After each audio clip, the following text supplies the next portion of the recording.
World health day के अवसर पर सबसे पहले इस पूरे हेल्थ टीम को बहुत बहुत बधाई। And I would like to thank doctor Santosh Shukla for taking the initiative and इस कार्यक्रम को आयोजित करने के लिए। देखिए, वर्ल्ड हेल्थ डे जब हम मना रहे हैं, सो हम लोगों को इन सब डेज पे हम लोगों को आगे के हमारे ऑब्जेक्टिव्स पे रिफ्लेक्ट करना चाहिए। हम लोगों ने अभी तक क्या क्या किया है, उसमें किन चुनौतियों का सामना करना पड़ा और उसको हम कैसे और बेहतर तरीके से हमें हमारे कार्य को निष्पादित कर सके, उस पे हम लोगों को चिंतन करना चाहिए। वर्ल्ड हेल्थ डे के थीम को आर प्लैनेट आर हेल्थ से उन्होंने इस बार थीम दिया है। तो ये सोचने वाली बात है कि इस प्रकार का थीम क्यों रखा गया। Why the focus is on the planet and the health of the planet. It is not just our health, but our health is linked to our planet's health.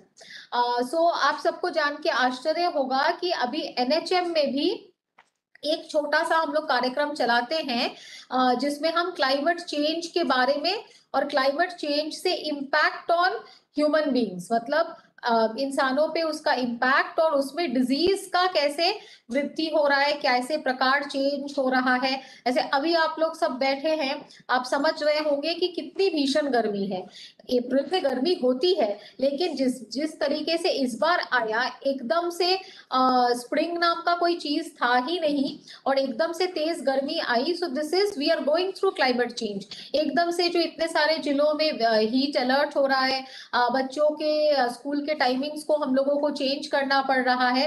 तो ये सब संकेत है कि आगे चल के इसका प्रभाव ऑब्वियसली हेल्थ पे भी आएगा और हेल्थ सिस्टम्स पे भी आएगा। सो वैश्विक स्तर पे तो क्लाइमेट रेजिलियंट सिटीज की बात हो रही है, क्लाइमेट रेजिलियंट एग्रीकल्चर, खेती बाड़ी कैसे ऐसे किया जाए ताकि क्लाइमेट पे इम्पैक्ट ना पड़े, and similarly climate resilient health systems की भी बात की जा रही है। तो हम लोगों को ना केवल हमारे स्वास्थ्य बट हमारे प्लैनेट के स्वास्थ्य के बारे में भी सोचना पड़ेगा, क्योंकि दीज आर इंटरलिंक्ड। हम हवा में तो रह नहीं रहे हैं, हम समाज में रह रहे हैं और अपने इकोसिस्टम में रह रहे हैं। उसमें सब कुछ है, उसमें जलवायु है, उसमें पानी है, सॉइल है, प्लांट्स है, अन्य जीव जंतु है, बैक्टीरिया है, वायरस है। So we are all interconnected. So इस इंटरकनेक्टेडनेस को हमें बहुत अच्छे से समझना पड़ेगा और उसमें हेल्थ डिपार्टमेंट हम लोग कैसे एक पॉजिटिव भूमिका अपना सके, उस पर हम लोगों को सोचना पड़ेगा। हम सबके पास संस्थाएं हैं, सीएमएचओ के पास पूरे जिले में अलग अलग पब्लिक हेल्थ फैसिलिटीज है, सिविल सर्जन के पास डिस्ट्रिक्ट हॉस्पिटल है, वहां पे हम चाहे तो प्लांटेशन करें। हम केवल एनक्वास या कायाकल्प के लिए हमारा जगह सुंदर लगे, हमारा परिसर सुंदर लगे, इसलिए हम गार्डन डेवलप ना करें। हम इसलिए गार्डन डेवलप करें क्योंकि पौधा भी एक लिविंग स्पीशीज है और उससे जो है इनडायरेक्टली क्लाइमेट को भी फायदा पहुंचता है। और पेड़ होगा, अच्छा छांव होगा, तो वो सबके लिए फायदेमंद होगा। So let us think about our environment and climate also. Similarly as a department हम इस दिशा में क्या कर सके, मतलब पर्यावरण को बचाना केवल मात्र स्कूल शिक्षा विभाग या फॉरेस्ट विभाग का काम नहीं है, सबको इसमें जो है भागीदारी निभाना पड़ेगा। हेल्थ डिपार्टमेंट को भी अपना भागीदारी निभाना पड़ेगा। और हम इससे बेहतर चीज क्या कर सकते हैं कि हम अवेयरनेस प्रोग्राम्स लाएं। हम लोग इतने सारे डेज मनाते हैं अलग अलग डिजीज के अवेयरनेस के। सो let us spread awareness about climate change and its impact. कभी हीट वेव आ जाती है, कभी बहुत बारिश हो जाती है, दोनों ही चीजों से स्वास्थ्य पे तो प्रतिकूल असर पड़ता ही है। कोविड ने सिखा दिया कि एक वायरस कितना भारी पड़ सकता है, पूरे अर्थव्यवस्था को जो है एक छोटे से वायरस ने बिगाड़ के रख दिया था। So it is a time, and Covid में बोलूंगी कि चुनौती तो था, आप सबने बहुत मेहनत किया, चाहे वो केसेस को हैंडल करना हो, चाहे उसकी कॉन्टैक्ट ट्रेसिंग करना हो, चाहे इम्यूनाइजेशन करना हो। 99% आप लोगों ने कोविड वैक्सीनेशन हमारे पूरे जनसंख्या का किया है, तो बहुत अच्छा काम हमारे स्वास्थ्य विभाग ने किया है। लेकिन कोविड ने हमें ये सिखाया भी है कि हमें वेलनेस या प्रिवेंटिव एक्शन, इम्यूनाइजेशन, ये सब चीजें क्यों इंपॉर्टेंट है? एकदम से आपने देखा होगा सोशल मीडिया में कि जब कोविड आया, हर कोई इम्यूनिटी बूस्टर की बात कर रहा है, कोई अदरक खाने की बात कर रहा है, कोई कुछ करने की। ये सब चीजें हम लोगों के पास पहले से थी, लेकिन एकदम से ये सब चीजें फोकस या लाइमलाइट पे आई। लोगों की हेल्थ सीकिंग बिहेवियर डिफरेंट हो गया है। आप बात करेंगे लॉकडाउन में, जो लोग कभी भी कुछ एक्सरसाइज नहीं करते थे, वो सब लोगों ने, एक तो समय था, कहीं और जा नहीं सकते थे, तो सबने जो है किसी ना किसी प्रकार का वर्कआउट, योगा, ये सब करना शुरू किया है। सो लोगों का लाइफस्टाइल में भी कोविड की वजह से पॉजिटिव परिवर्तन भी हुआ है। सो कोविड ने हमें सिखाया है, हमारा हेल्थ सीकिंग बिहेवियर को चेंज भी किया है। सो ये बहुत अच्छा अपॉर्चुनिटी है कि लोग जो है प्रिवेंटिव एक्शन के बारे में समझ गए हैं कि कोई चीज करने से बीमारी नहीं आती है। ये फंडा जो है हमारे लार्जर पब्लिक ने समझ लिया है। तो इसी चीज को कैपिटलाइज करते हुए हम अदर डिजीजेस की भी बात करें, नॉट ओनली कोविड। जैसे संतोष शुक्ला भी बता रहे हैं, हमारा नया संकल्प है कि हम मीजल्स मुक्त भारत करेंगे। So let us talk about, ये भी वैक्सीनेशन है। Let us talk about other diseases and their preventive measures. Similarly TB मुक्त भारत का भी कार्यक्रम है, वो 2025 तक करना है। सो let us focus on the other diseases. हम सब मिलके आज के वर्ल्ड हेल्थ डे में संकल्प ले कि जो जिस रोल में है, डीआईओ है तो वो इम्यूनाइजेशन प्रोग्राम को देखेगा, सीएमएचओ है तो ओवरऑल पूरा public health and preventive action पे फोकस करेगा, सिविल सर्जन है तो वो अपने क्लिनिकल प्रोटोकॉल्स को देखेगा। तो सब मिलके फोकस करें कि जो डिफरेंट काइंड्स ऑफ डिजीजेस हैं, सो उसका जो है हम प्रिवेंटिव एस्पेक्ट पे क्या काम कर सकते हैं, उस पे हम लोग सब संकल्पित हो। And once again I wish all my entire team of health officials और लार्जर पब्लिक जो इसको सुन रहे हैं, वर्ल्ड हेल्थ डे की बहुत बहुत बधाई। Thank you. बहुत बहुत धन्यवाद सभी की ओर से कि मैडम के उद्बोधन से हम लोगों ने कुछ सीख ली है। सीख ये ली है कि हम जिस मुकाम पे हैं उसी को बेहतर ढंग से हम लोग संचालित करें। जैसे हमारा डीआईओ है प्रिवेंटिव एस्पेक्ट पे, तो इम्यूनाइजेशन, ना केवल हम मीजल्स की बात कर रहे हैं, वैक्सीन प्रिवेंटेबल डिजीजेस, सभी प्रकार की जो बीमारियों के खिलाफ टीकाकरण हो रहा है उसमें 95% उपलब्धि। आप सबको मालूम है कि 95% अगर हम कवरेज कर लेते हैं तो बीमारी समूल नष्ट हो जाती है। तो सभी वातावरण को बीमारियों से मुक्त करने के लिए अभियान हमें चलाना है। वर्ष 2022-23 संकल्पित होकर हमें देखना है कि इस बार कोई भी चूक ना हो। संसाधनों की कमी नहीं है। वैक्सीन लॉजिस्टिक, आपने देखा कि अभी डॉक्टर अगनानी साहब आए थे, उन्होंने बहुत ज्यादा अप्रिशिएट किया कि मध्य प्रदेश में वैक्सीन लॉजिस्टिक का मैनेजमेंट बखूबी निभाया गया। रात रात भर आप लोगों ने ट्रांसपोर्ट किया कि कहीं कोई वैक्सीन की कमी ना हो जाए। तो आप अपनी रिव्यू मैकेनिज्म बढ़ाइए, मॉनिटरिंग सिस्टम बढ़ाइए। और लास्ट में मैं अपने प्रेजेंटेशन के पहले 2 शब्द ये भी बोलना चाहता हूं कि हमें पहले अपना इकोसिस्टम, धरती का स्वास्थ्य मजबूत करने के लिए देखना होगा कि जब धरती का निर्माण हुआ था तब उस वक्त क्या व्यवस्था थी प्रकृति पे। सबसे ज्यादा एक जो हमारा जनसंख्या का पिरामिड होता है, सबसे ज्यादा हमारे पौधे थे, वृक्ष थे, और उस पे अनियंत्रित ना हो जाए उसको नियंत्रित करने के लिए शाकाहारी प्राणी आए। शाकाहारी प्राणियों की उत्पत्ति इतनी ज्यादा ना हो जाए कि जगह ना बचे, तो उसके लिए मांसाहारी प्राणी आए। और मांसाहारी प्राणी और इकोसिस्टम मैनेज करने के लिए मनुष्य का निर्माण हुआ। उसको बुद्धि दी थी कि इस पूरे इकोसिस्टम के बैलेंस को हम मजबूत रखें। मगर हमने अपनी स्वार्थ के कारण सबसे पहले जंगलों का विनाश किया, शाकाहारी और मांसाहारी, और हमारी जो भीड़ थी खुद जो बिल्कुल सीमित थी वो अनियंत्रित हो गई। और आज पिरामिड अपसाइड डाउन, मतलब हम प्रलय वाली स्थिति में आ गए हैं। और इसके लिए जरूरी है कि आप सबसे पहले 3 P पे हमें ध्यान देना पड़ेगा। पहला पॉपुलेशन, पॉपुलेशन कंट्रोल, दूसरा पोल्यूशन कंट्रोल, और तीसरा पॉवर्टी कंट्रोल। तो इसके लिए आप जिले स्तर में जो जो योजनाएं चल रही हैं उसको बखूबी निभाएं। और मैं चंद प्रेजेंटेशन स्लाइड के माध्यम से अपनी बात आप तक पहुंचाना चाहता हूं कि हमें अपना स्वस्थ प्रदेश निर्माण करने के लिए जरूरी है कि हमारी स्वस्थ माँ, स्वस्थ बच्चे रहें। और उसके लिए भी जरूरी है कि हम अपना संपूर्ण टीकाकरण कार्यक्रम बहुत अच्छे से गतिवान करें। नेक्स्ट।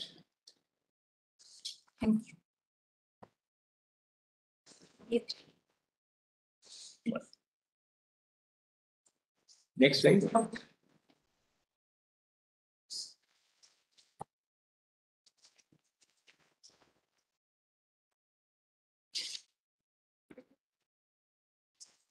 विश्व स्वास्थ्य दिवस 2022 आज हम 7 अप्रैल को मना रहे हैं।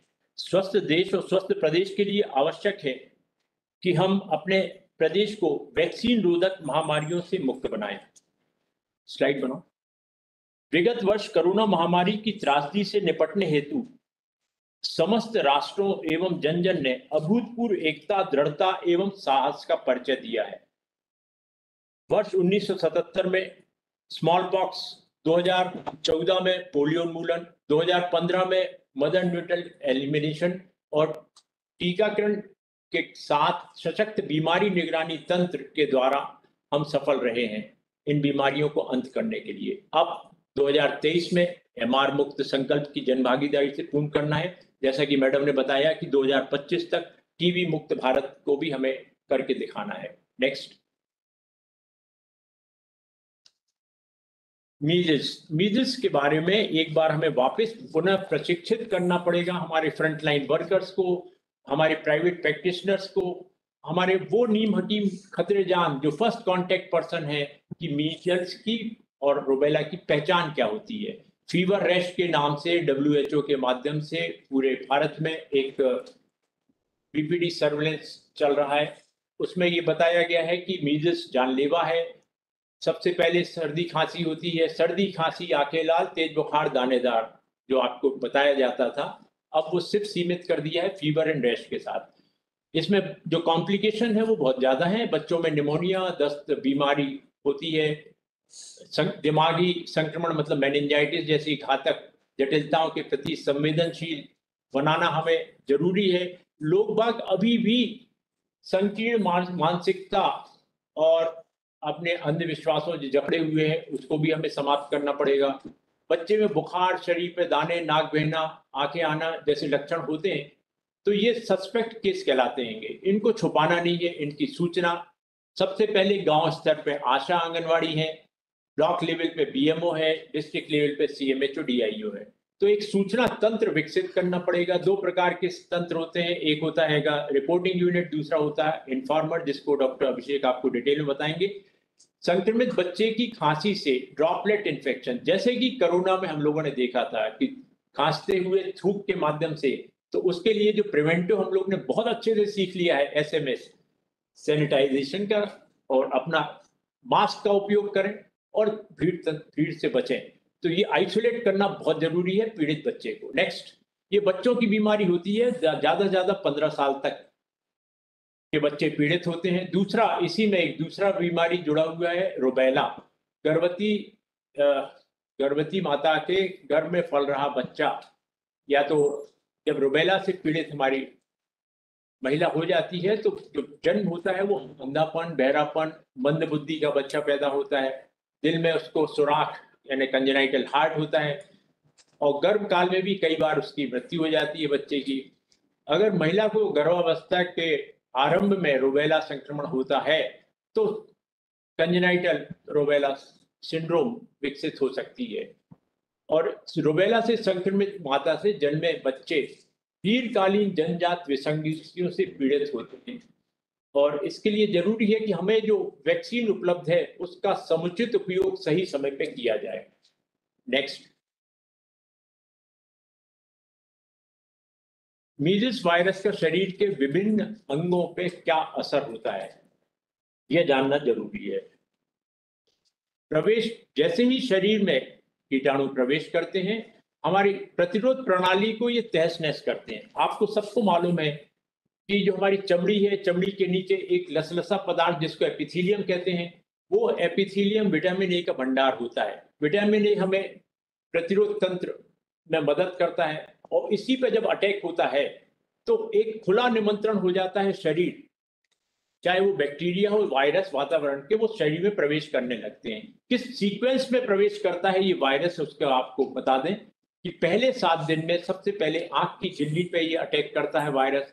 कार्निया क्षतिग्रस्त होती है। हमारे जो खासतौर से भोले भाले ग्रामीण भाई बहन है वो अभी भी इलाज के नाम पे या तो बकरी का दूध डाल देते हैं और या अवॉइड करते हैं कि उसको इलाज कराना, ऐसे, क्योंकि ये देवी जी मानते हैं। और वही यही कारण है कि सबसे ज्यादा ब्लाइंडनेस, लगभग 1 लाख बच्चे देश में ब्लाइंड हो जाते हैं क्योंकि टाइमली हमने उसको, जो छाला पड़ा था कार्निया पे, अटैक हुआ था वायरस का, उसको हमने ट्रीटमेंट नहीं किया। तो हमारी जो आशा इस प्रोग्राम से जुड़ी हैं, फ्रंटलाइन वर्कर्स हमारे हैं, एएनएम और आंगनवाड़ी हैं, उनके माध्यम से हम जन जन को जागरूक करना चाहते हैं इस प्रोग्राम के माध्यम से कि देखिए, बच्चों की सबसे घातक बीमारी होती है मीजल्स, सबसे ज्यादा जटिलताएं पैदा करने वाली बीमारी होती है, इसको छुपाना नहीं है, सही समय पे इलाज कराना हैगा। और बच्चे को अंधत्व होने से, बहरापन होने से, मृत्यु होने से अगर बचाना है तो हमें तुरंत उसका पास के स्वास्थ्य केंद्र में जाके निदान कराना है। 10वें दिन कान की झिल्ली पे अटैक करता है, कान बहना चालू हो जाता है, वहां भी अभी सरसों का तेल लोग बाग डालते हैं, पत्तियों का रस डालते हैं, देसी इलाज करते हैं। इसके इलाज की जरूरत नहीं है, देसी इलाज की। हर आजकल एंटीबायोटिक का युग है, तुरंत इलाज प्रॉपर कराइए और उसको अंधत्व और बहरेपन से बचाना है बच्चों को। नेक्स्ट।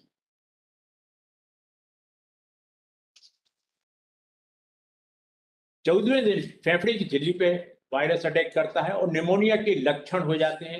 1 मिनट में 50 से ज्यादा श्वास गति को निमोनिया बोलते हैं। जब बच्चे को श्वास तेज चल रही है तो उसे ऑक्सीजन की जरूरत है, उसे डॉक्टरी परीक्षण की जरूरत है, अस्पताल में भर्ती कराने की जरूरत है। इधर नीम हकीम खतरे जान पे ले जाके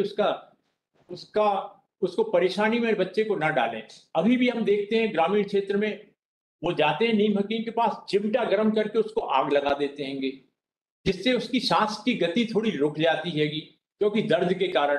तो ये सब चीजें जो गलत मान्यताएं चल रही हैं उससे हमें मुक्त होना है। और इसमें हमारी जो फ्रंटलाइन वर्कर है, ये स्लाइड के माध्यम से हम आप तक पहुंचा रहे हैं कि ये बातें आप जन जन तक बताइए। 6 सप्ताह में आंतों की झिल्ली पर अटैक होता है। आप सबको मालूम है कि मीजल्स की बीमारी फरवरी से लेके जून जुलाई तक होती है और उसके बाद सितंबर से दिसंबर के बीच में होती है। तो अभी अगर मीजल्स के केसेस रिपोर्ट होने लगे हैं, जैसे ही केस रिपोर्ट होता है 6 हफ्ते, मतलब जुलाई में जो उल्टी दस्त हो रही है वो कहीं ना कहीं आप पूछ के देखना कि उसको कहीं दानेदार बुखार तो नहीं हुआ था। एक बार उल्टी दस्त होता हैगा तो तेजी से शरीर का पानी निकल जाता है, मिनरल्स निकल जाते हैं, डिहाइड्रेशन हो जाता है और मौत हो सकती है। तो बेहतर है कि हम उसको ओआरएस के माध्यम से तुरंत उसका इलाज चालू कर दें प्रारंभिक। यदि बच्चे का पेट फूल जाता है, पेशाब 8 घंटे तक रुकी है, इसका मतलब सीरियस है वो बच्चा, उसको तुरंत अस्पताल ले जाइए। आईवी लाइन पे उसको वो सर्वाइव कर पाएगा। 6 महीने बाद आर्थराइटिस कॉम्प्लिकेशन होता है, 1 साल बाद मेनिंजाइटिस हो जाती है और 7 साल बाद सब स्कूलिंग एंसेफेलाइटिस। ये सभी घातक कॉम्प्लिकेशंस हैं और इनकी जटिलताओं के कारण बच्चे की भूख चली जाती है और उसके जो पोषक तत्व हैं उसकी कमी आने लगती है और बच्चा कुपोषित हो जाता है। तो आज मध्य प्रदेश में जो सबसे बड़ा कुपोषण का कारक है, डायरेक्टली या इनडायरेक्टली मीजल्स ही है। तो हमारी जो आंगनवाड़ी बहनें हैं जो हमेशा परेशान रहती है कि मेरे क्षेत्र में कुपोषित बहुत अच्छे हो रहे हैं, परेशानी से बचना है तो आपको हमारे जो छूटे हुए बच्चे हैं 9 से 12 में पहला टीका लगता है, 16 से 24 में दूसरा लगता है। यदि किन्हीं कारणों से वो नहीं लगा एक भी टीका तो 5 साल तक हम उसको टीके लगा सकते हैं। टीका टीका और टीका जरूर लगवाएं। नेक्स्ट। इस वायरस के बारे में थोड़ा सा अवगत कराना चाहता हूं। अभी तक हम सोचते थे कोरोना वायरस की दहशत को देख के कि यही वायरस सबसे गंभीर है। नहीं, कोरोना वायरस से 1% मौत होती है, इसमें 28% मौत होती है। कोरोना वायरस जो था वो हवाई जहाज के माध्यम से इंटर कंट्री गया था और उसके बाद से पहले शहर में आया था और फिर गांव में गया था। मगर मीजल्स तो है हर जगह चलायमान होता है। इस धरती पे सबसे तेज और सबसे दूरगामी, सबसे ज्यादा मौत देने वाला वायरस है। तो इसकी गंभीरता का प्रचार खूब करिए आप, क्योंकि मीजल्स में 50,000 से ज्यादा मृत्यु होती है प्रति वर्ष। अभी डॉक्टर अभिषेक हमें बता रहे थे कि वर्ल्ड में जितनी मौत होती है 1.5 लाख, हर तीसरा बच्चा भारत का होता है। एक ऐसी बीमारी जो हम बचा सकते हैं, जिसमें 97% इफेक्टिव है वैक्सीन की दर 97%, इतनी कारगर वैक्सीन है। और हम लोगों को जागरूक नहीं कर पाए, हम अपनी सेवाएं उतना सतत नहीं दे पा रहेंगे जितना कि अपेक्षित है। तो इसको हमें आज संकल्प लेना होगा कि मेरे कार्य क्षेत्र में अब मेरी गलती से या मेरी कम्युनिकेशन स्किल की कमी से कोई भी परिवार में कोई भी बच्चा मीजल्स से मौत तो हम नहीं होने देंगे, या मीजल्स की जटिलताओं से उसको अफेक्टेड नहीं होने देंगे। हर 1 लाख में 150 बच्चे बर्थ डिफेक्ट के साथ पैदा हो रहे हैं। ये भी हमारे लिए चैलेंज है। और रुबेला हमारे पास एक टीका है, MR, मीजल्स एंड रुबेला का कंबाइंड टीका है। देने का तरीका वही है कि 9 महीने से 12 महीने में पहला, और दूसरा 16 से 24 महीने में।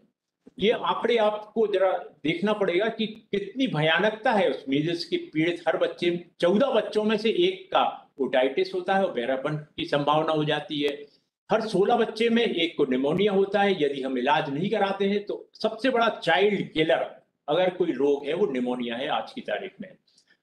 हर 1000 बच्चों में एक को एंसेफ्लाइटिस हो जाती है। एंसेफ्लाइटिस के बाद कोमा में चला जाता है। विकृति, उसके शारीरिक और मानसिक विकलांगता उसको आ जाती है बच्चे को। मीजल्स से पीड़ित हर 500 बच्चों में एक की मृत्यु हो जाती है। ये आंकड़े स्वयं सिद्ध हैं कि ये बीमारी लाइलाज है। आज भी कोई कारगर वायरस के रोग का इलाज नहीं बना, मगर गारंटी है टीका। और इस गारंटी में वर्ड इसलिए यूज कर रहा हूं कि 2019 में MR अभियान प्रदेश में हमने चलाया था।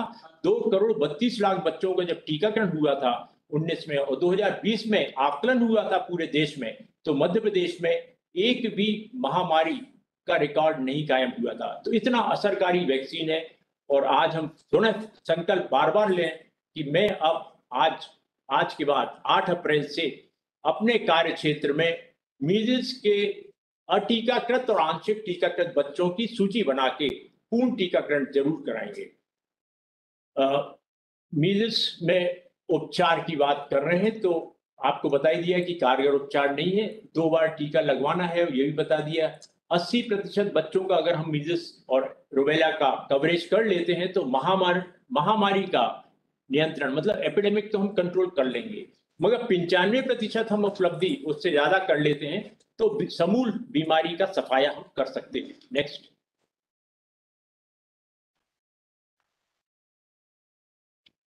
बीमारी के इस सटीक सुरक्षा टीकाकरण की सहज उपलब्धता के बावजूद भी प्रतिवर्ष अभी भी 29 लाख बच्चे MR के टीकों से वंचित रह जाते हैं। ये भारत के आंकड़े हैं। 29 लाख बच्चे क्यों छूट रहे हैं? क्या हम लोगों को इतना जागरूक नहीं कर पाए? क्या डिमांड हम क्रिएट नहीं कर पाए? चाहिए गई आवश्यकता नहीं बना पाए? तो हमारा जितना BCM आशा और जितना कम्युनिकेशन एक्सपर्ट बैठे हुए हैं यहाँ पे, मीडिया अधिकारी, CMHOs भी देख लिए कि हम लोग एक ऐसा प्रचार अभियान चलाएं जिसमें क्रेजी डिमांड हो। आज ये बताना होगा कि ये देवी प्रकोप नहीं है। वो गए दिन जब ये देवी प्रकोप, आपको मालूम है मलेरिया, मल के क्षेत्र से कोई हवा आ रही है तो मलेरिया, बाद में माइक्रोस्कोप ने बताया कि नहीं ये तो मच्छरों के माध्यम से होती है। पोलियो भी बोलते थे ये हवा है, जब माइक्रोस्कोप इलेक्ट्रॉनिक आया तो देखा ये तो वायरस है। इसी प्रकार मीजल्स के बारे में जो देवी प्रकोप मानते रहे हैं लोग बाग, उनके लिए एक सही जानकारी पहुंचा दीजिए कि ये इलेक्ट्रॉनिक माइक्रोस्कोप ने बता दिया कि वायरस का रोग है। स्मॉल पॉक्स में भी इसी प्रकार की अफवाहें होती थी, बड़ी माता वगैरह कुछ नहीं भाई, आप तो हम विज्ञान से जुड़ गए हैं। हमें मालूम हो गया है कि वायरस का रोग है और वायरस घातक है और उससे बचाव का कारगर हमारे पास उपाय है। महामारी को नियंत्रित करने के लिए टीकाकरण के साथ अन्य बच्चों का संक्रमण से बचाना भी जरूरी है। जैसे ही बच्चा कोई पीड़ित होता है, जैसे अभी हमें कोरोना में किया था, क्या किया था? आइसोलेशन कर दिया था। आइसोलेशन करने से क्या हो गया था कि वो उसका जो संक्रमण है दूसरों तक नहीं पहुंचा था। 6 फुट दूरी पे एक, और उसको वो जो पीड़ित बच्चा है, सर्दी खांसी प्रारंभिक लक्षण होते हैं तब दाने नहीं आते, उनको स्कूल ना भेजें कृपया। अगर स्कूल वो चला गया हो, प्रारंभिक जो सर्दी खांसी बुखार होता है वो वाला, और जब वो शरीर पे पपड़ी बनती है, ये 2 ऐसे समय होते हैं जहां सबसे ज्यादा इन्फेक्शन होता है। तो हमें अपने स्कूल के टीचर्स को भी जागरूक करना पड़ेगा। क्यों वापिस को टीचर्स को भी जागरूक करना पड़ेगा कि ऐसे बच्चे अगर फीवर और रैश के साथ आते हैं तो उनको समझा दीजिए, उनके माँ बाप को, कि देखिए सस्पेक्टेड केस हैगा, इसको अभी आइसोलेट करके रखें घर पे। यहाँ बैठेगा तो दूसरे बच्चों में बीमारी फैल सकती है, तो हम काफी कुछ रोक सकते हैं। मैं दिल्ली में ग्लोबल डायरेक्टर मीजल्स एलिमिनेशन से मिला था, यूएसए में कैसे वो कर पाए, उसके बारे में उन्होंने यही बताया था कि हम लोग टीकाकरण कर रहे थे, हम लोगों को जागरूक कर रहे थे और उतना असर नहीं हो रहा था। मगर लास्ट में उन्होंने ये बताया कि हमने जब स्कूल वाली स्ट्रेटजी अपनाई थी तो हम एकदम से सफल रहे थे। तो मैं ये कार्यक्रम के माध्यम से समस्त जितने भी जुड़े लोग हैं उनसे बोलना चाहूंगा कि हम जब मीजल्स निर्मूलन का कार्यक्रम की योजना बनाए तो हमारे शालेय छात्र छात्राओं को भी जागरूक करें, टीचर्स को भी जागरूक करें। निर्मूलन में क्या बाधाएं आ सकती है? समाज में तरह तरह की कुप्रथाएं, अंधविश्वास, मान्यताएं, रूढ़िवादिता, जिसके कारण न सिर्फ लोग रोग छिपाते हैं बल्कि भी गलत उपचार भी करते हैं, जिससे बीमारी गंभीर हो जाती है और मृत्यु का खतरा बढ़ जाता है। झाड़ फूक, माता की पूजा, जड़ी बूटी का उपचार करना, ये पुरानी मान्यताएं हैं, उनको अभी जागरूक करना पड़ेगा कि नहीं भाई, बाकी सबके साथ आप करते रहना, मीजल्स वायरस के साथ ये प्रयोग कृपया ना करें, क्योंकि हमें समय नहीं देता है। मीजल्स वायरस इतनी तेजी से शरीर में मल्टीप्लिकेट करता है कि वो कॉम्प्लिकेशन बहुत तेजी से होते हैं। लोगों को जो मान्यता है, माता जी नाराज हो जाएंगी और दवा खाने से इनकार कर देते हैं और उसको रोग को छुपाते हैं, ये सब चीजें खत्म करना पड़ेगी। और इसके लिए हमारे मीडिया अधिकारी, डीसीएम और आशा संवर्ग, जो हमारे कम्युनिकेशन एक्सपर्ट कहलाते हैं, उनको आगे आना पड़ेगा। घर के बाहर नीम की पत्ती लगा देते हैं जिसमें सस्पेक्ट केस की पहचान होती थी, ये हमारे लिए सार्थक होगा। हमारी टीम के सदस्यों को मालूम होना चाहिए कि अगर नीम लगी है इसका मतलब सम इन्फेक्शन है, अंदर जाइए, आप इसको देखिए केस को। बच्चे का खाना पीना बंद कर देते हैं कि मैया जी के लिए हमें कुछ भी नहीं देना है, और फर्दर कुपोषित हो जाता है, डिहाइड्रेटेड हो जाता है, ये भी नहीं करना है। तेज बुखार का इलाज करने के लिए हम जो टैबलेट पैरासिटामोल देते हैं वो तक नहीं खिलाई जाती है, और आपको मालूम है जैसे ही तेज बुखार दिमाग पे असर करने लगता है और झटके आने लगते हैं तो कॉम्प्लिकेशन बढ़ जाते हैं। हम आइसोलेशन की बात करते हैं, वो मानती नहीं है, तो ये सब देखना पड़ेगा कि जितनी भी हमारी बाधाएं हैं उनको दूर करना पड़ेगा। नेक्स्ट।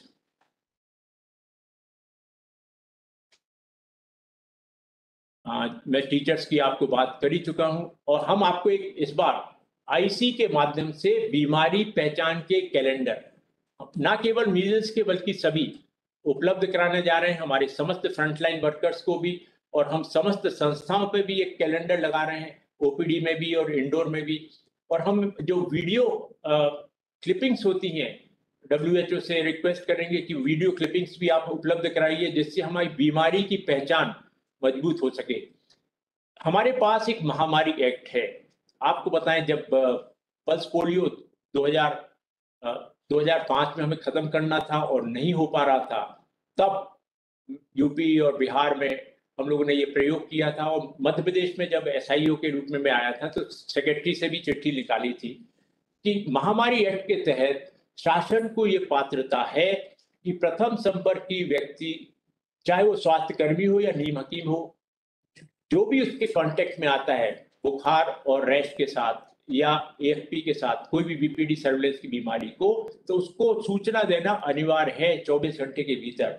यदि जांच में ये पाते हैं कि उसको तो मालूम था मगर उसने सूचना नहीं दी, तो ये नॉन बेलेबल ऑफेंस के तहत 6 वर्ष का कारावास भी है। हम नहीं चाहते हैं किसी पे दंडात्मक कार्रवाई की जाए, मगर ये लिखित सूचना पत्र हर उस व्यक्ति को उपलब्ध कराना पड़ेगा जो किसी न किसी तरीके से हेल्थ सेक्टर में काम कर रहा है। मीजल्स रोग सूचना केंद्र के तहत सभी शासकीय, प्राइवेट स्वास्थ्य संस्थान, स्कूल, आंगनवाड़ी, आशा, मैया जी के जो पूजा स्थल है, वो हमारे जो 4-5 परिवार हैं वो बहुत हेल्पफुल होने जा रहे हैं इस मीजल्स एलिमिनेशन में। वो उनके कॉन्टेक्ट नंबर आपके पास होना चाहिए, उनके पास आप एक चार्ट टांग के रख दीजिए फीवर एंड रैश वाला, और आपका कॉन्टेक्ट नंबर भी दे दें, तो वो तुरंत आपको सूचित करें कि यहाँ पे पूजा देवी जी की जा रही है, और वहां पे आप जाके तुरंत, जब आपको सूचना मिलती है तो पहला काम होता है हमारी टीम का कि उस क्षेत्र में जाए, उस गांव में जाए, उन घरों में जहां पीड़ित है सबसे पहले उसका संपर्क करें, उसकी जांच करें, और उसके बाद हिस्ट्री लेना चालू करें कि पिछले 3 महीने में किसी भी बच्चे को बुखार और दाने तो नहीं हुए थे, यदि हुए हैं तो उनको विटामिन ए, एक बहुत अच्छी चीज है, विटामिन ए अगर 24 घंटे के अंतराल से 2 बार दे दी जाती है तो हम बिल्कुल ये दावे के साथ बोल सकते हैं कि उस बच्चे की मौत को तो हम बचा सकते हैं, क्योंकि विटामिन ए थेरेपेटिक डोज है वो विटामिन ए का 2 ml 1 साल से ऊपर और 1 ml 1 साल से कम उम्र में।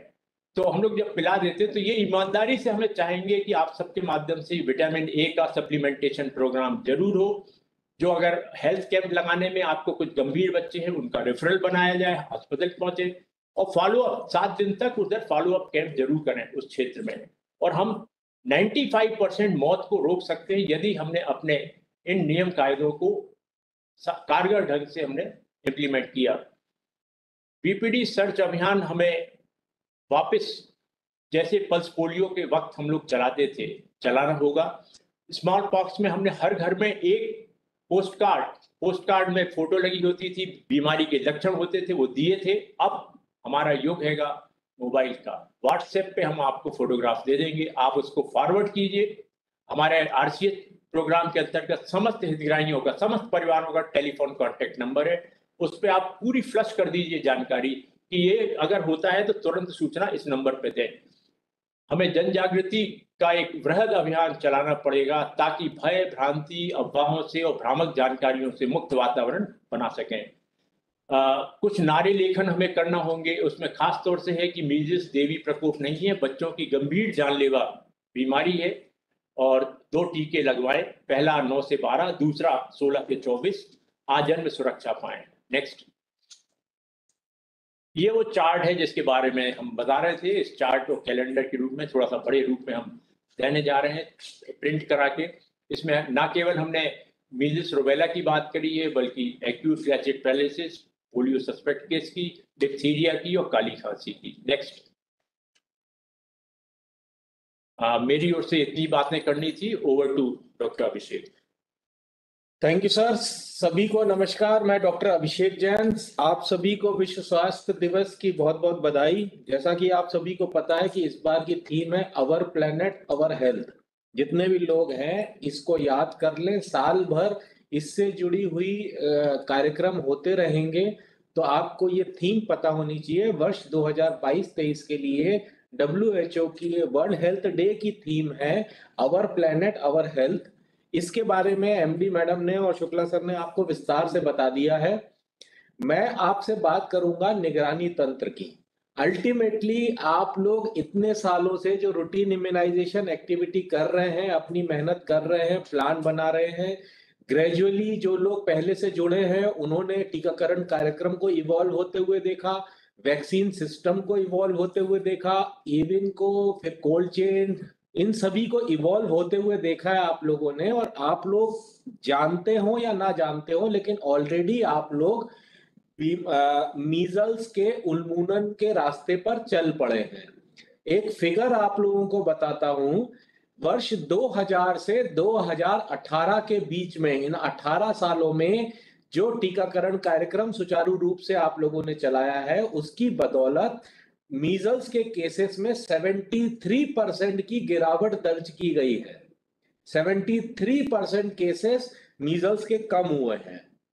ये और बात है कि अभी भी हमारा कवरेज 80, 85, 86% पे अटका है, जबकि उन्मूलन के लिए दोनों डोज का कवरेज 95% होना अनिवार्य है। बहरहाल हम लोग बार बार आपसे सर्वेलेंस की बातें करते हैं, और सर्वेलेंस होता है वैक्सीन प्रिवेंटेबल डिसीज का।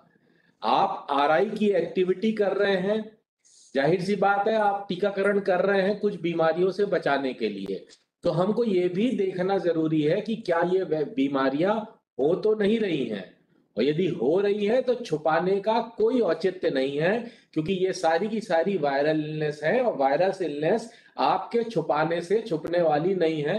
ये हमने कोविड में बहुत अच्छे से देख लिया। पॉइंट ये है कि हमको बीमारियों को खोजना है, उनको इन्वेस्टिगेट करना है।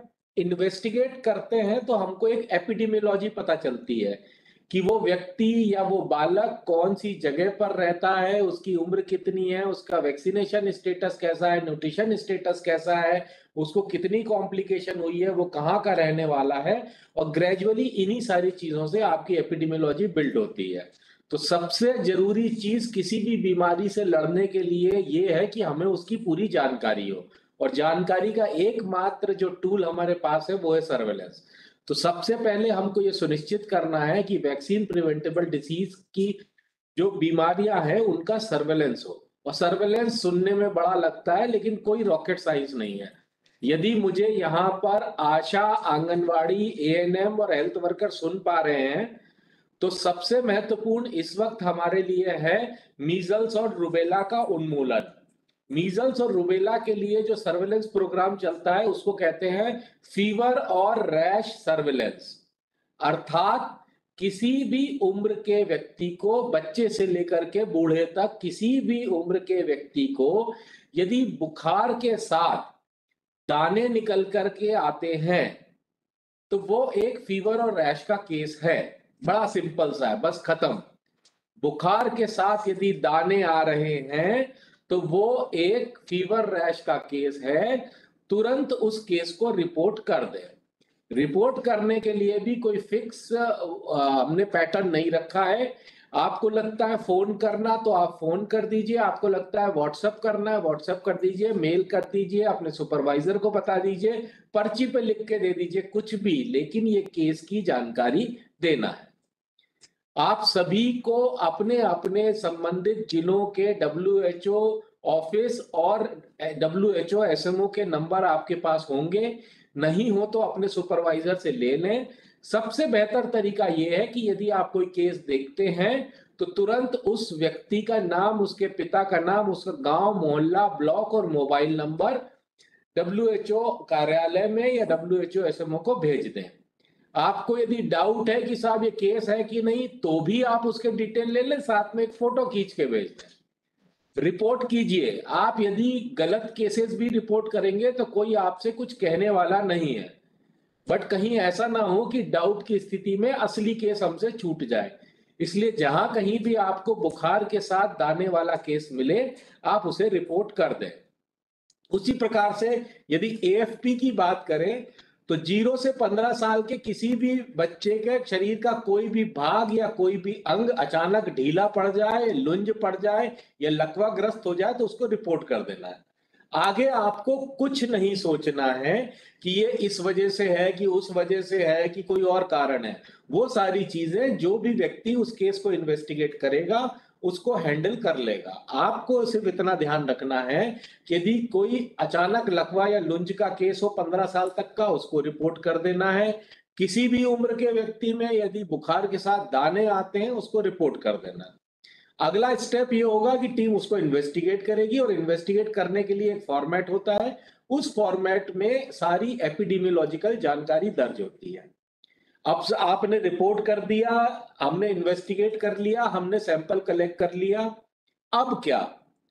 पॉइंट यहीं पर आकर के अटकता है। और जितने DIO यहाँ पर बैठे हैं तो आपसे हमारी 3 और 4 तारीख को जो अशोका होटल में चर्चा हुई थी उसमें भी ये बात मैंने कही थी। इंपॉर्टेंट ये नहीं है कि हमको अपने नंबर्स में उलझना है कि साहब मेरे 5 केस हो गए या मेरा परसेंटेज इतना हो गया। इंपॉर्टेंट ये है कि यदि हमारे पास कोई केस आया तो उसके बाद हमने कम्युनिटी के लिए पब्लिक हेल्थ एक्शन क्या लिया। क्योंकि आप सभी लोग जितने भी मेडिकोज यहाँ पर मौजूद हैं, आप सबने टिप ऑफ आइसबर्ग वाला फिनोमेना पढ़ा है। मतलब कोई चीज, यदि आपको किसी चीज का एक केस नजर आ रहा है तो मान के चलिए कि उसका 90% मतलब 9 केस छुपे हुए हैं। तो ये टिप ऑफ आइसबर्ग है। तो यदि एक केस आपके यहाँ पर कोई आया है तो मान के चलिए कि फील्ड में कुछ ना कुछ हो रहा होगा जिसको हम लोग कहते हैं पब्लिक हेल्थ एक्शन। और पब्लिक हेल्थ एक्शन में जो शुक्ला सर ने कहा वो सबसे इंपॉर्टेंट है। यदि आपके पास कोई केस आता है, हर जगह BMO को जाने की आवश्यकता नहीं है। आपको कैपेसिटी बिल्डिंग करनी है अपने सुपरवाइजर्स की, अपने हेल्थ वर्कर की। सुपरवाइजर्स और हेल्थ वर्कर को ट्रेन कीजिए, उनसे कहिए कि उस पर्टिकुलर गांव, मोहल्ले, मजरे या टोले में आशा के माध्यम से, आंगनवाड़ी के माध्यम से एक सर्च अभियान चलाए कि भाई बुखार के साथ दाने वाले और कितने घर हैं। यदि और घर मिलते हैं तो उनको दर्ज करें, उनका हम सैंपल लेंगे और पता लगाएंगे कि कहीं ये आउटब्रेक तो नहीं है। जब आप सर्च करेंगे तो आपको यह भी पता चलेगा कि यहाँ पर वैक्सीनेशन का कवरेज क्या है।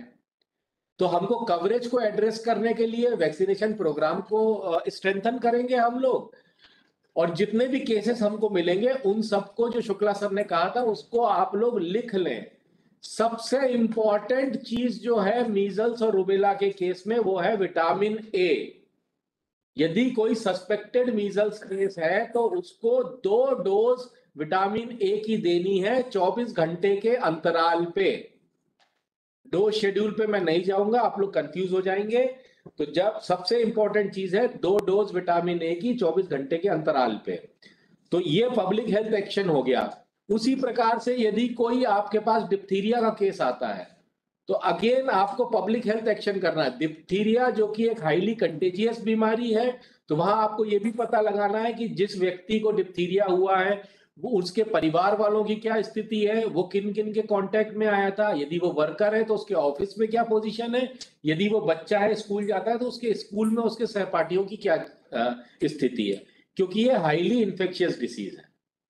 उसी प्रकार से हम पर्ट्यूसिस की बात करें तो पर्ट्यूसिस का कोई केस आ गया तो क्लोज कांटेक्ट और जो इमीडिएट कांटेक्ट्स है उनकी ट्रैकिंग करना आवश्यक है।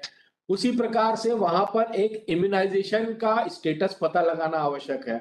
और पब्लिक हेल्थ एक्शंस बहुत ही क्लियर हैं। यदि कोई मीजल्स का केस मिलेगा तो वहां पर एडिशनल केसेस सर्च करना है, आउटब्रेक इन्वेस्टिगेशन करना है, इम्यूनाइजेशन स्टेटस पता लगाना है और इम्यूनाइजेशन स्ट्रेंथनिंग करनी है। यदि कोई डिप्थीरिया का केस है तो केस के साथ साथ उसके कॉन्टेक्ट्स को एंटीबायोटिक देनी है, उसके कॉन्टेक्ट्स को ऑब्जर्व करना है कुछ दिनों तक, और वहां पर जितने भी लोग हैं उनके इम्यूनाइजेशन स्टेटस के आधार पर उनको डीपीटी या टीडी की डोज देनी है। यदि पर्ट्यूसिस का केस है तो वापस से कांटेक्ट ट्रेसिंग करनी है, इमीडिएट कॉन्टेक्ट्स के बारे में पता लगाना है और उनको एंटीबायोटिक देनी है। पर्ट्यूसिस के आउटब्रेक में इम्यूनाइजेशन का कोई रोल नहीं रह जाता है। तो ये पब्लिक हेल्थ एक्शंस जो है ये अक्सर छूट रहे हैं। और इसी में कड़ी में एक जो सबसे इंपॉर्टेंट है मैटरनल एंड नियोनेटल टिटनस। आप सभी को पता है कि मैटरनल एंड नियोनेटल टिटनस का एलिमिनेशन हो चुका है भारतवर्ष से। बट एलिमिनेशन का मतलब होता है कि केसेस की संख्या इतनी कम हो जाए कि वो हमारे लिए चिंता का विषय ना रहे। इसका कतई ये मतलब नहीं होता है कि नियोनेटल टिटनस के केसेस नहीं होंगे। आज भी यदि पर 1 लाख लाइव बर्थ पर आपको यदि 1 से कम केसेस हैं तो वो मिलने की संभावना आपके पास रहती है। 1 पर लेस देन 1 पर 1000 लाइव बर्थ पर यदि एक केस से कम है तो ये एमएनटी की परिभाषा में आता है। अर्थात आपको आज भी नियोनेटल टिटनस के केसेस मिल सकते हैं। यदि नियोनेटल टिटनस का केस मिल गया तो क्या करना है? आप सभी को मालूम है कि नियोनेटल टिटनस का कोई भी इलाज नहीं है। बट करना यह है कि उस जिस गांव का या जिस मोहल्ले का वो बच्चा है वहां पर एक सर्वे करना है।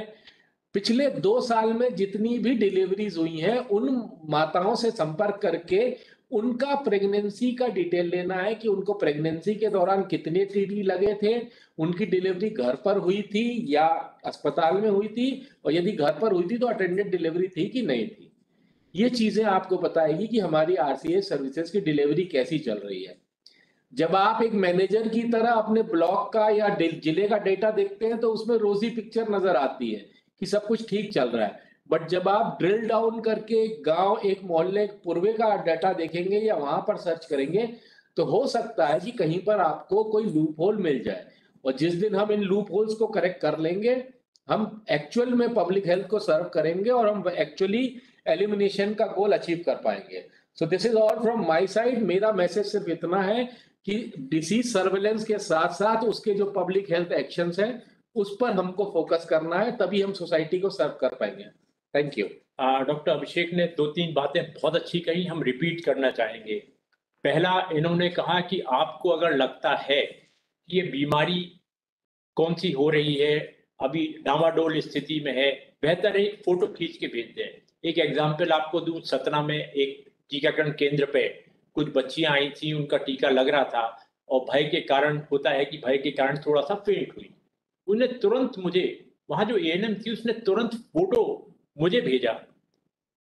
आपको जान के ताज्जुब होगा कि वो फोटो ना केवल मुझे मिला था बल्कि पूरी कंट्री में मीडिया के माध्यम से चल गया था। मिनिस्ट्री ऑफ हेल्थ के सेक्रेटरी का मेरे पास फोन आया।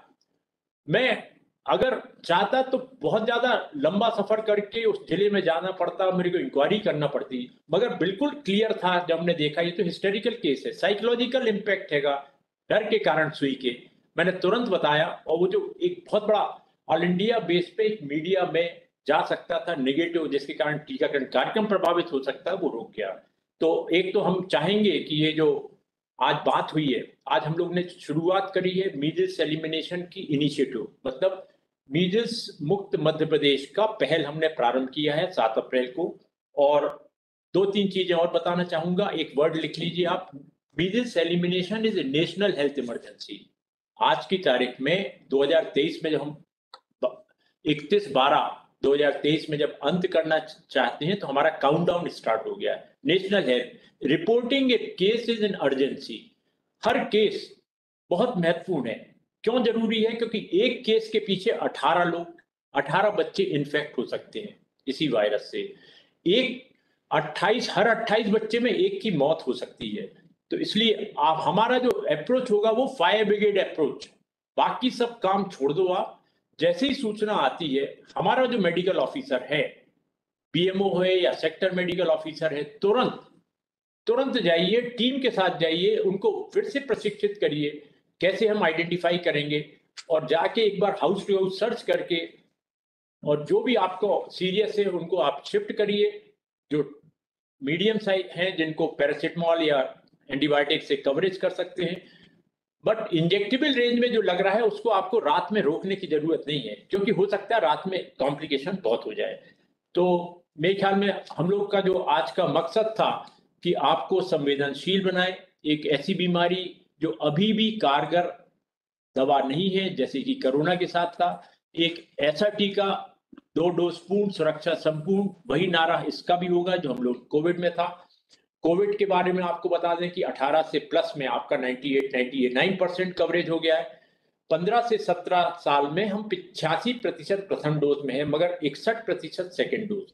तो हमारे जो बच्चे 15-17 साल के छूटे हैं उनको आप वापस स्कूल प्रोग्राम के अंतर्गत टीकाकृत करिए। इसके बाद जो हमारा 12 से 14 वाला संवर्ग था, हम लोग करीब 1 महीना पूर्ण हो गया है, वो सेकेंड डोज के दायरे में आ चुके हैं, मगर क्या हम फर्स्ट डोज पूर्ण किए? अभी 50% शेष है। तो आप सबसे पुनः अनुरोध है कि हमारा अंतर विभागीय समन्वय स्थापित करिए शिक्षा विभाग से, कलेक्टर साहब के डीटीएफ में एक रीप्लान करिए, क्योंकि अब समय कम है, स्कूल की अभी छुट्टी हो जाएगी, तो 100% हमें जो शेष टीकाकरण है वो पूर्ण करना है। और साथ में बीपीडी सर्वेलेंस के अंतर्गत जितने भी हमारे 12 एंटीजन हैं, उन टीकों का प्रति सप्ताह हम समीक्षा करें, सब सेंटर वाइज समीक्षा करें, कहाँ पे हमारा बैकलॉग बहुत ज्यादा है, कहाँ पे माइग्रेशन है। माइग्रेटरी पॉपुलेशन के लिए भी हमने अभी कोविड वैक्सीनेशन में झाबुआ अलीराजपुर में देखा कि कैसे टेलीफोन के माध्यम से वो ट्रैकिंग और ट्रेसिंग कर रहे थे, एक एक केस को मोटिवेट कर रहे थे, टीकाकृत करा रहे थे। तो हमारे पास सभी ज्ञान है, हमारे पास सफलताओं का अंबार लगा हुआ है, सफलता की जो कहानियां हैं हमारे लिए सबक है। तो हर प्रकार से आप पारंगत हैं, इच्छा शक्ति जागृत करें, और अब हम मीजल्स उन्मूलन कार्यक्रम में